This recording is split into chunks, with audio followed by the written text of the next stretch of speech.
നമസ്കാരം. വിദ്യാർത്ഥികളും രക്ഷിതാക്കളും കാത്തിരുന്ന +1 അതുപോലെ വൊക്കേഷണൽ ഹയർ സെക്കൻഡറി പ്രവേശനത്തിനുള്ള രണ്ടാമത്തെ അലോട്ട്മെൻറ്റ് പ്രസിദ്ധീകരിച്ചു. ഫലമറിയാൻ ഹയർ സെക്കൻഡറിയുടേതാണെങ്കിൽ www.hscap.gov.kerala.in എന്ന വെബ്സൈറ്റിൽ പ്രവേശിക്കുക.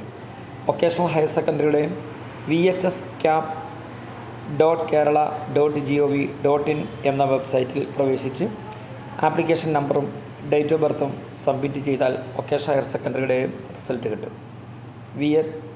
hscap.kerala.gov കയറിയാൽ ഹയർ സെക്കൻഡറി സെക്കൻഡ് അലോട്ട്മെൻറ്റും ലഭിച്ചു.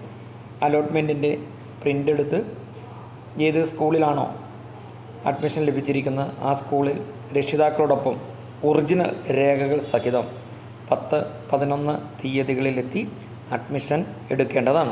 ഇതിൽ ആദ്യമായി അഡ്മിഷൻ ലഭിച്ചവരുണ്ട്. അതേപോലെ തന്നെ ഫസ്റ്റ് അലോട്ട്മെൻറ്റിൽ അഡ്മിഷൻ ലഭിച്ചിട്ട് ഹയർ ഓപ്ഷൻ നിർത്തി സ്കൂൾ അല്ലെങ്കിൽ കോമ്പിനേഷൻ ചേഞ്ച് സംഭവിച്ചവരുണ്ട്. അങ്ങനെയുള്ള രണ്ടാമത്തെ വിഭാഗത്തിലുള്ളവരാണെങ്കിൽ ആദ്യത്തെ സ്കൂളിൽ പോയി സർട്ടിഫിക്കറ്റുകൾ വാങ്ങി രണ്ടാമത്തെ സ്കൂളിൽ പോയി അഡ്മിഷൻ എടുക്കേണ്ടതാണ്. ആദ്യമായിട്ട് അലോട്ട്മെൻറ്റ് ലഭിക്കുന്നവർ അലോട്ട്മെൻറ്റിൻ്റെ പ്രിൻറ്റും മറ്റ് രേഖകൾ ഒറിജിനൽ സഹിതം അഡ്മിഷൻ ലഭിച്ച സ്കൂളിൽ എത്തി അഡ്മിഷൻ എടുക്കുക. +1 സംബന്ധമായ മറ്റ് വിവരങ്ങൾ നിങ്ങൾക്ക് അപ്പോൾ തന്നെ കരിയർ വ്ളോഗ് എന്ന ചാനലിൽ നിന്ന് കിട്ടുന്നതായിരിക്കും. അതുകൊണ്ട് ചാനൽ സബ്സ്ക്രൈബ് ചെയ്യാത്തവർ സബ്സ്ക്രൈബ് ചെയ്യുക, ഒപ്പം മറ്റുള്ളവർക്ക് കൂടി ഷെയർ ചെയ്യുക. Thanks for watching this video. See you again. Thank U.